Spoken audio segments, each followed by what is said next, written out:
The welfare of police officers has been the main topic of discussion as the Minister of Home Affairs makes the rounds on his country tour.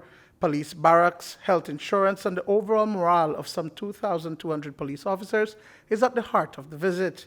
The primary purpose of a tour like this is to familiarize myself with all of the officers, with all of the police stations, to take stock of where we are, what are our challenges, and where our focus needs to be in terms of a strategy to fight crime. In addition to that, there's also a lot of infrastructural work.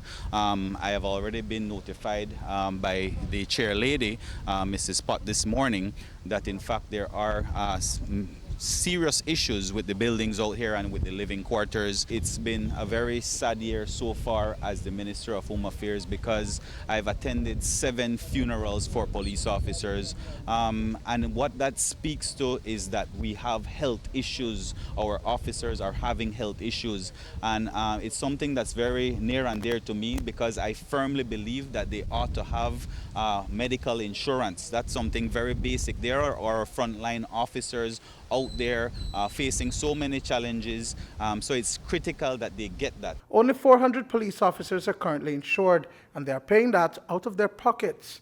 Commissioner of Police Chester Williams and other senior officers within the department are accompanying the Minister and CEO on this tour. The top cop was once a rank-and-file officer who was equally subject to being transferred across the country to carry out his duties. Now, from the highest office in the police department, he understands the concerns of the officers and wants to make that change. It is always important to make sure that the officers' morale is at an all-time high, and that could only be achieved by looking after personnel welfare. And so as a Commissioner of Police, I'm very grateful to have a minister who is hands-on, and he himself also wants to see that the officers do get the necessary equipments that they need in order for them to perform at optimal level. We understand that we're policing in difficult times, and so it is even lends to the fact that we need to do more to make sure that our officers feel comfortable whilst at work, and not only feeling comfortable but also that they're safe while they perform the very difficult tasks that they have to perform as police officers. The first stop of the day was Caye Caulker, where the record shows that for over a year there has not been any major crime on the island. Chairlady Selene Villanueva Pot says that this is due to the collaborative work between the council and the police department, as well as residents.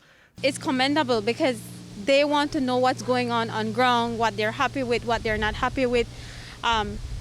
They want to be the advocate for change, and I believe that coming out and seeing for yourself and knowing what's going on ground, that's the best way to make the change.